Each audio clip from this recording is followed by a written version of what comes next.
Wodtke. Moving right along, let me tell you what's happening next. The next session is called Keeping You Glued Through Content, a Multi-Screen Perspective. It will be hosted by Mr. Nicholas Wodtke, who is Vice President, Media Solutions Center, Southeast Asia and Oceania for Samsung. A little bit about Mr. Wodtke. He is responsible for content and services offerings by Samsung across categories including entertainment, games, learning and reading, lifestyle, music, and sports. He also manages business development, sales, customer and partner relationships, marketing and branding for the Media Solutions Center and its products and services. Before Samsung, he was Asia Pacific VP for BizDev and Digital Media at Walt Disney Company. Before that, SVP of Interactive Television at Sony Pictures Digital Entertainment. And before that, he worked at Columbia TriStar International Television, a true veteran. Let me introduce to you Mr. Nicholas Wodtke.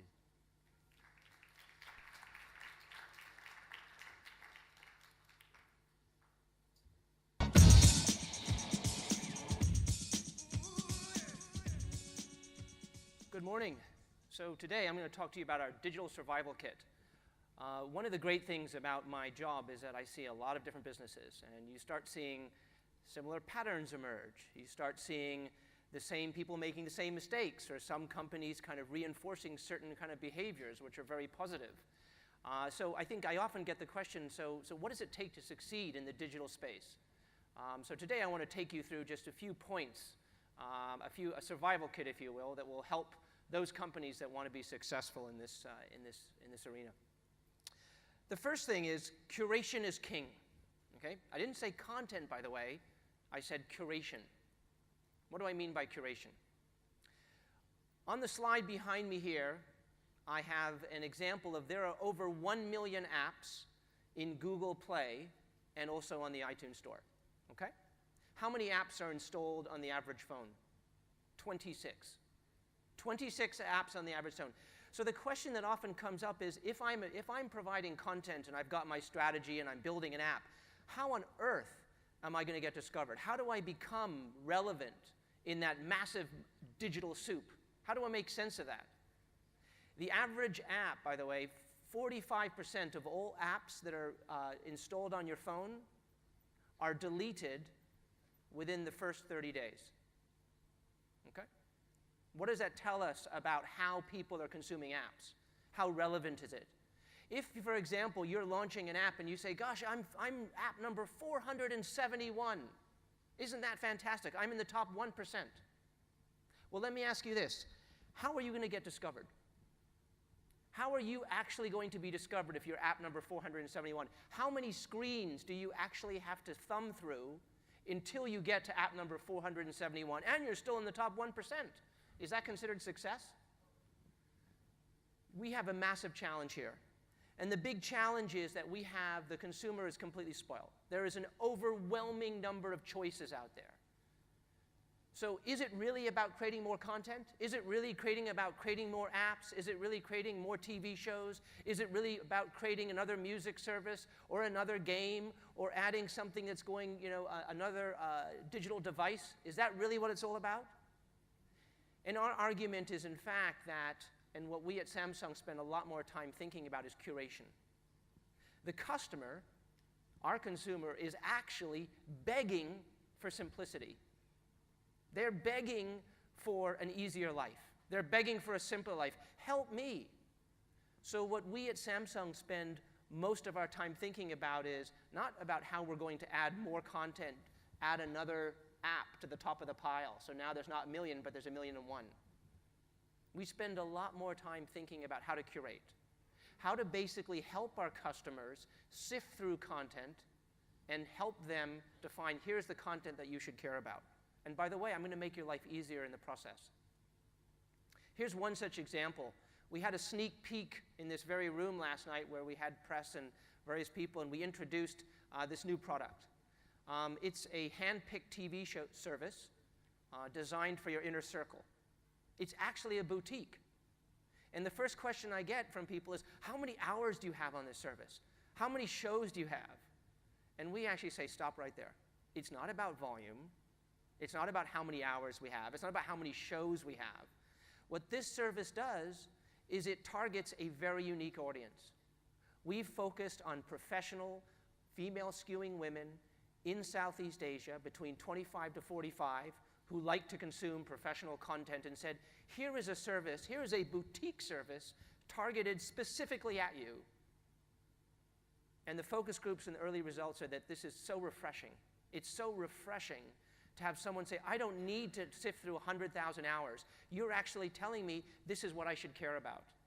And it's binge-worthy, which means I can sit there with my friends and I can chat about it and I can actually consume content on my terms. Another observation that we would add to the digital survival kit is that our consumer today, and we spend a lot of time at Samsung, we have a great visibility into consumers. Obviously, we have terrific market share, and we have a great leadership position in the mobile market and in tablets and TV. So from this position, we actually get to have really interesting observations about our consumer. And here's what we're finding out. Our consumer is less loyal today, generally. The consumer out there, they're fickle, they're spoiled for choices. But the good news is our consumers are really willing to experiment. They're willing to say, I'm willing to try that. Give me that. I'll download the app. So they're very receptive. They're very open. If you talk to the youth who are using our phones in Indonesia or Malaysia or Bangkok, they are incredibly open and receptive to taking and digesting new content and experimenting with it. But just as quickly as they experiment with it, they'll turn it off and move to the next thing if they're not being satisfied. The next thing, of course, is they're impatient. This is a consumer today, and we've seen it all the time, is they're on mobile, they want it on demand. You can't dictate to them. You can't tell the consumer when they can watch content. The average lock screen is flipped 125 times a day. Just try doing that. I encourage you now. It's going to take you about 5 minutes just to do that, right? That is how married our consumers are to their content and how quickly they're willing to make choices. And of course, they're also desiring control. The feedback and the customer profiles that we get from Samsung is that the customer today is not going to be dictated to. They're in charge. The customer's in charge. So as you think about unpacking that digital survival kit, I think one of the things that we constantly remind ourselves at Samsung in the Media Solutions Center is we report to the customer. Our boss is the customer. If we can delight the customer, if we can engage the customer, that is the critical factor, and that ultimately is what yields success. But of course, and this marries very closely to what Ken was just speaking to, you can't just push stuff to the customers. You have to be willing to talk. And I see it all the time with new digital businesses where they push the product out, and then they push it out and they hide, and they wait, and that's not good enough. Today, as soon as you release a product, as soon as you press go, your job starts. I often get the question, I'm going to take a vacation after we launch. I'm like, oh, no, you're not. Take a vacation before you launch, and then when you launch, your job starts. Because now, all of a sudden, you've got to have a dialogue with your customer. You've got to be sharing. You've got to be updating. You've got to reinvent how you think about it. We're not talking products here. We're talking services. A service is an ongoing 24/7 commitment to your customer. And if you're not prepared to do that, you will fail. If you are not prepared to have a constant dialogue with your customer, what do you like? What do you not like? How can I make it better? Oh, did this work? Did this not? What improvements you have? You will fail. And the successful companies are doing it really well. The next thing is a content squeeze, another key observation that we found. So let me explain to you. I'm going to use the television industry because I have been in the TV industry in my prior life. Just to give you some examples of some of the phenomena that we've seen in terms of, and this is not just true to TV. I've seen this in other digital industries as well now. So if we look at the content landscape for television, and you look at your screen, on the left-hand side, imagine premium content, and on the right-hand side, imagine free content or freemium content. So on the premium side, we use the example of Breaking Bad, for example. This is on demand. This is subscription-based, that might be offered by Netflix, for example. And the quality and production values of this content is superior. They're spending the actors, the talent, the sets, the production, hugely big landscape, canvases. If you're a fan of the show, you can see some of the amazing camera work. There's a lot of love and attention. On the other side of the scale, on the other far right, on the freemium side, you have user-generated content, right? This is free to consumer. We've already heard today from Maker about some of the industry trends we've seen here, where we're basically relinquishing control. We as brands, as content, as premium content producers, relinquishing the control, and the consumers are taking charge, or the new creative set are taking charge, and they're deciding what they're going to create. And again, the numbers speak for themselves. Highly viral, very dynamic. But what it doesn't answer is this. What about the content in the middle? Right? So the content in the middle is what television has traditionally made most of its money from. This is 24/7 linear service, linear content. On average, to program one channel for a year, you need over 8,000 hours of content, right?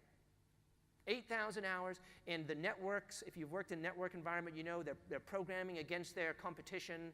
They're defining exactly, well, NBC's doing this, so I need to counter with that. The customer, if they want to watch their show, has to show up at 8 o'clock. Show up at 8:30, sorry, you're out of luck. But what's going to happen to this business? What has happened over the last 2 decades with the linear business? We have created an enormous amount of content. We've created this huge wealth of content because we've had to fill 8,000 hours literally a year. 8,000 hours times 400 channels, do the math. That's a lot of programming. That's a lot of different programs around, with housewives and trucking services and shark attacks and stuff. But is this content really relevant? And our thesis is that this content gets squeezed. The risk is that the middle chunk, it's the middle sector that is exposed. It's the content that's just not quite, it's not user-generated, so it's kind of expensive, but it's really not that premium. So when you get home at night, are you really, and you have all this wonderful options and you can pick and choose and decide what you want, are you going to really watch that show? That schedule, that derivative show when it's the 5th version of that cop series, or that the 17th version of that reality show about kids on a beach? That content is at risk, and that content is exposed. So we think as an industry that middle is going to have a big bite taken out of it. The average won't survive.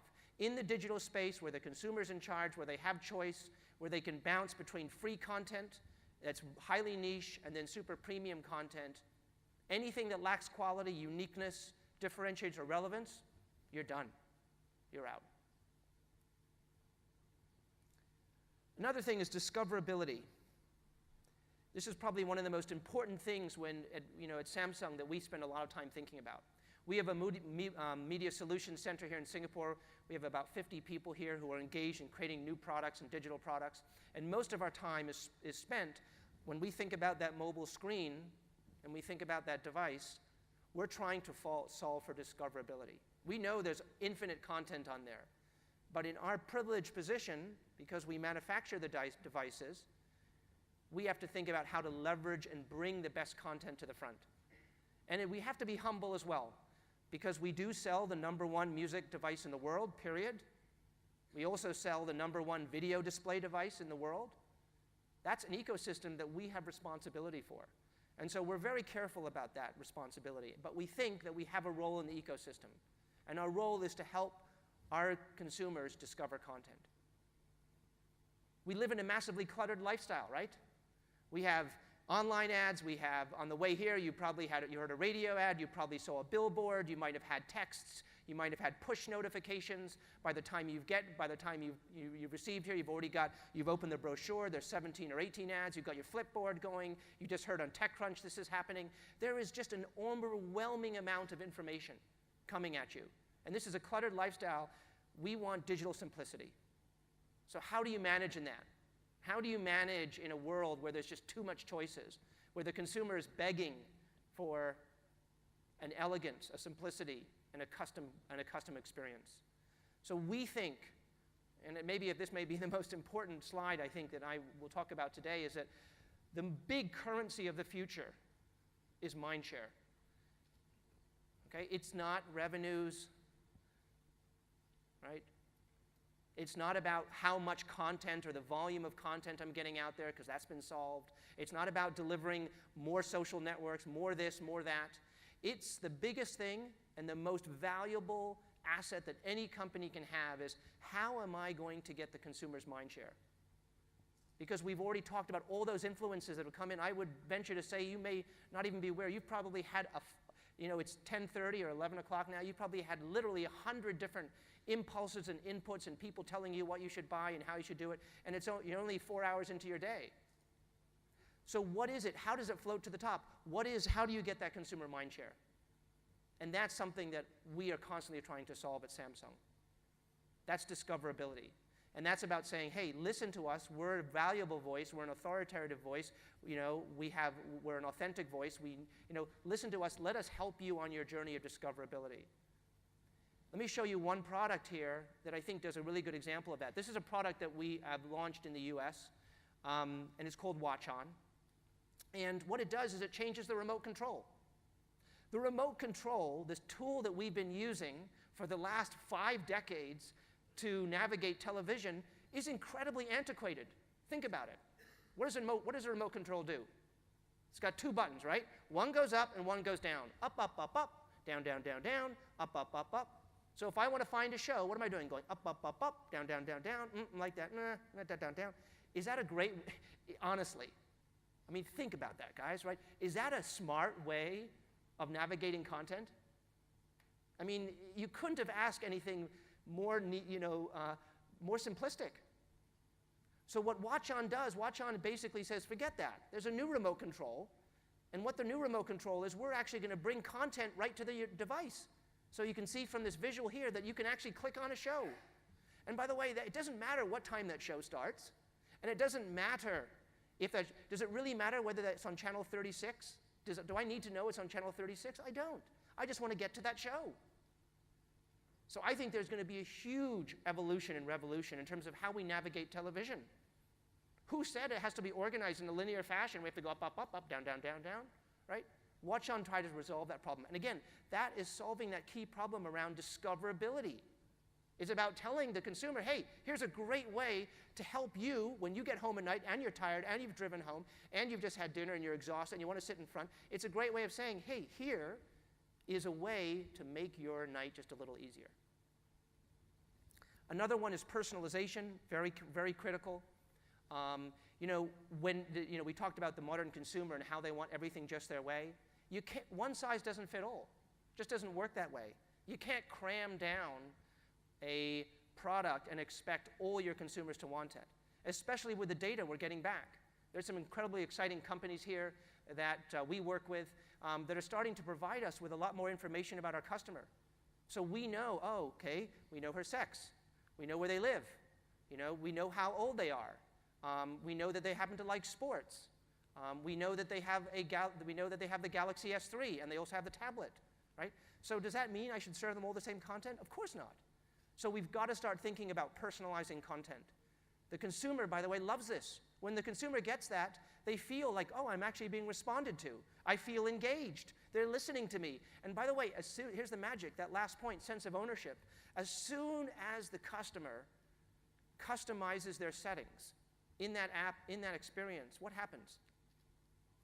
What happens? As soon as you go in there and you set your preferences and your settings up, they get a sense of ownership. I own that. That's mine, right? It's a complete psychological step.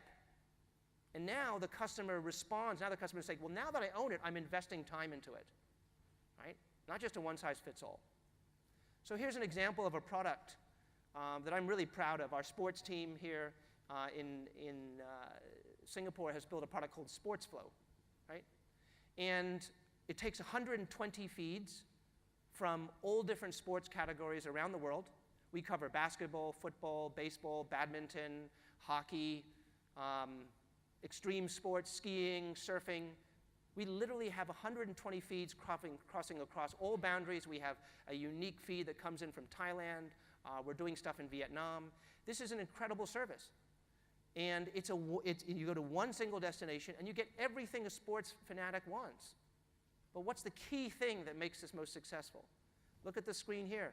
The first screen that you come to when you arrive on this is this screen. It's you get to decide, customer, you decide which sports you want, right? So I happen to be a big tennis fan, and I happen to be an EPL fan. So I drag those boxes to the top, I press the plus arrow, and now that feed is uniquely privileged for my viewing habits. They have just won me over as a consumer. Next time I open the app, I'm actually not a huge ping pong fan or a volleyball fan, but I know that I'll get my EPL scores. Think about that as you think about developing services, about bringing that personalization. Local relevancy, no surprise here. We talk about it all the time. I love getting that call from the US, right? I'm sure we've all had, those are people who have been in the region a long time. You get the call from the US and they say, what's the Southeast Asia strategy, right? Love that. I'm like, whoa, wait a second. Are you talking about the Thais or the Indonesians or the Filipinos? Or do you want to talk about New Zealand or Australia or Taipei or Taiwan? What is? Every country deserves, in our region, it's multi-complex. We have, I think, 47 different languages, 20,000 different islands, many, many different, viewing habits, cultures. So you have to localize. And one example of a product that we did at Samsung was a product called Masterpieces. And what we did is we wanted to have something that was uniquely local. And we wanted to basically empower our customers or our users to create content. So what we did is we shipped a tablet. We gave a tablet and a stylus, because that's one of the unique differentiators from our tablets. You can pull the stylus out, which is actually, by the way, the stylus is a great creation tool. We love the finger, but there's only so much stuff you can do with a finger. You give an artist a stylus, and wow, the world turns over. And we gave them this tablet, and we gave them the stylus and said, just create. Do what you want. And the response was unbelievable. We had to bring in a curator to manage this. We have over 500 artists now from around the region, and these are top emerging artists and new artists and some very established artists, and they have created an incredible portfolio of content. Indonesian, Thai, Filipino, Australian, Singaporean. We had so much success that the Singapore National Museum asked us to do an exhibit on it. We were exhibit at the Ayala Museum in Manila. It was a fantastic success. But I think this goes to show how important localization and locally relevance is. Next observation. Again, I see a lot of companies. We talk to a lot of companies. What's one of the key things that makes you successful in the digital space? And there's no doubt, it's culture. Culture is probably the single most inherent attribute that a company needs to be successful. And we've seen that again and again. And when you're working in a large company like Samsung, I'll be honest, it's hard because we work in a big corporate organization. And so what we've done is we've really, really worked doubly hard to create our own culture, to create a culture within a big organization, which can be done, that's very entrepreneurial. Some of the things we've observed: have a very clear vision. There's so many digital companies out there who, they're not really sure what they do. Well, we're kind of doing video, but we got the music thing, and we got the social thing, and we want to do links. And by the way, we also want to upsell. Can we upsell the e-commerce piece? And we're just like, whoa, stop right there. Figure out what you want to do. Make sure you do it well, and have a very clear vision about what that is. And that requires leadership. It requires strong leadership at the top, because often it's not about saying yes, yes, yes. It's a lot more about saying no, no, no. And that's the difficult conversation. We are not doing that. That is not what we stand for. No, that is not in our DNA. And that's a very tough call. And that clear vision is absolutely mission critical to success in the digital space. Guess why? Because how many apps are being added every day? Every day in the Android store, 1,100 apps are being added every day. Okay? How many apps in the App Store do you think have got over 50,000 downloads? Which would you would argue is like, yeah, it's a moderate success. 0.1%. 0.1%, that's 1/10 of 1% of all the apps that have gone in there have actually pierced that $50,000 threshold, 50,000 download threshold. So how are you going to be successful? The people that are successful have one clear vision. And the other thing they do is they're authentic. That clear vision is not just cosmetic. It's not something you slap on top. It's not a brand name. It has to seep in from the bottom of the organization. Everyone in the organization has to buy into that. They have to believe in that vision. They have to, whether it's customer service, whether it's the product development team, whether it's the marketing team, whether it's the assistant, everyone has to believe in the vision. And if you don't, that quickly unravels, and you realize that this company is not authentic. So look at the graveyard of digital companies that have failed. And I guarantee they have one thing in common, right? They probably tried to do a lot of stuff, they weren't very authentic, and they didn't really have a clear vision. Doing one thing well. And finally, eliminate distractions. We spend so much of our time in the digital space and in our daily work dealing with what we would argue are absolute distractions. Oh, I'm answering emails, I'm doing this, so I've got to make a phone call, I've got to have meetings, I'm creating more PowerPoints, you know? And we spend a lot of time trying to eliminate that. We're not perfect yet, obviously, but we spend a lot of time thinking about, okay, let's not do those emails, because is that really advancing our product? Is it really advancing our mission? If it's not, it's a distraction. It's taking away from our core. And again, that's a discipline that has to be invested in the culture. So I'll close up here with, we've talked a little bit about the digital survival kit. We've talked about some of these observations around the customer, around discoverability, around curation, around making sure you have the right culture to succeed. So what does Samsung do, and how do we participate in that? Well, we have great reach in the region. We cover 9 different countries across the region. We are, globally, we are the #1 TV manufacturer in the world. In the smartphone world, we're also, by a significant margin, we're also the #1 smartphone manufacturer in the world. And we're #2 in tablet. And I'm sure if I'm here next year, I think that number will change. In the Galaxy Note, we've sold 40 million worldwide units. That's across the Note 1, 2, and 3. People always come to me and go, oh, I love the Galaxy Note. I love that big screen. So we seem to be satisfying some customer need there. And of course, the Galaxy S, which is our S series, we just had the launch of the S5. It's a huge success. I would encourage you guys to go, and we have a little table out there outside if you'd like to test it out. It's a beautiful device, and I think we've already surpassed the S4 in terms of shipments, and we've shipped over 80 million across the globe, and that's a very big number. And then, of course, the tablet as well, with the stylus there you can see. So in closing, I'd say, what does it all mean? Well, for Samsung, it means that we understand that the digital landscape is competitive. We understand that it's fraught with different kinds of challenges. But at the end of the day, what it really boils down to, it's about that customer. I talked earlier about the customer being in charge. That's something that we constantly remind ourselves. Every product we talk about, every product we deliver, whether it was the video product we displayed, Sports Flow, Masterpieces, we have a magazine product, every one of those products was developed and was the decisions, the customer service was, is this something the customer wants? How do we make sure the customer's happy? Customers first, and of course that leads to loyalty. And in Samsung's world, that's one of the key factors that we focus on. It's when you go to renew your phone, and you're walking into the AIS or Telkomsel or Singtel or StarHub or M1, and you walk in there and you say, I want to upgrade, or I want to renew my phone. That is a key decision point for us. And we want that customer to say, I want to stay in the Samsung ecosystem, or hey, my friend's got a great device, I'm moving to the Samsung ecosystem. So that's our mission, that's what we're trying to solve for. And over the course of the next 2 days, courtesy of Jasper, and we're going to have a lot of our teammates here. So if you find anyone with a Samsung badge, please come talk to us. We'd love to chat with you about some of the partnership opportunities and some of the things that we're doing in the region. Thank you.